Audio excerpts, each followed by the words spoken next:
Hello po sa inyong lahat and welcome back po dito sa Automathing. So for this video, pag-uusapan po natin ang adding and subtracting polynomials. So ito pong tatlong example po dito ang pag-uusapan po natin.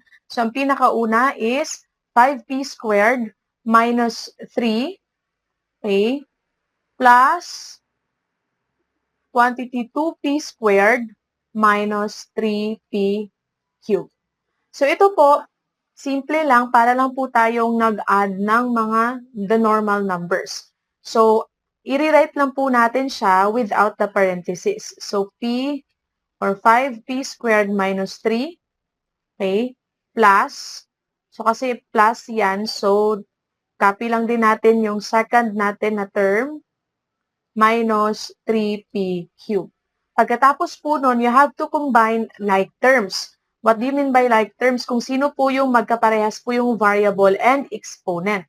Gaya po nito, magkaparehas si 5p2 squared, so p2 squared at saka p2 squared. So sila po yung i-combine ninyo. Kung ito, si p cube, wala po siyang kaparehas na p cube, ang gagawin nyo lang is to rewrite. So 3, negative 3p cube. Ito rin, 3 lang siya, so copy lang natin. At ang magkaparehas ay si 5p2. Okay? So, ang magkaparehas dito, p squared at saka p squared. So, ito siya. So, sila yung i-combine ninyo. 5 plus 2, that is 7. So, p squared. So, copy nyo lang po si p squared. Pagkatapos po nun, ay i-rewrite nyo lang po ang inyong answer in the right way. So, ang tama pong paraan is dapat una nyo pong isulat yung pinakamataas na exponent. So, this time is 3. Pagkatapos, si 7p squared, last na po si 3.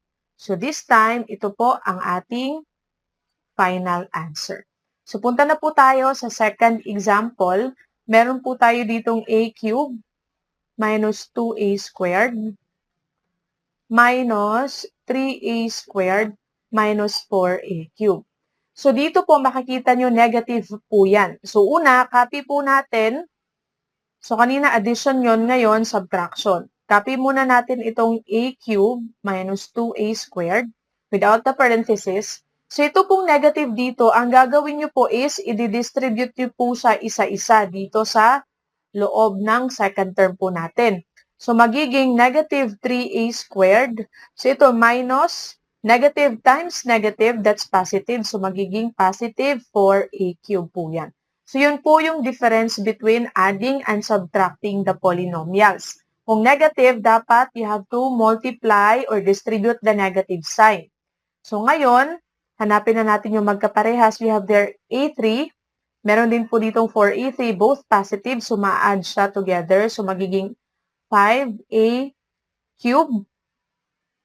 Okay? Pagkatapos, itong dalawa, parehas din po silang may a squared.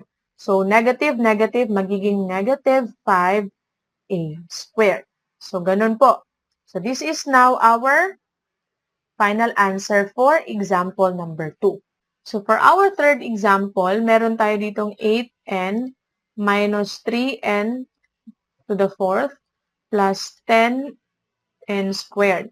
So, itong negative po dito, again, we will distribute that po isa-isa. So, itong 3n, okay, magiging minus 3n squared. Itong plus 11n, magiging negative, so 11n to the fourth. Itong negative 7, magiging positive 7. So, yun po ang dapat yung i-take note if you are subtracting polynomials.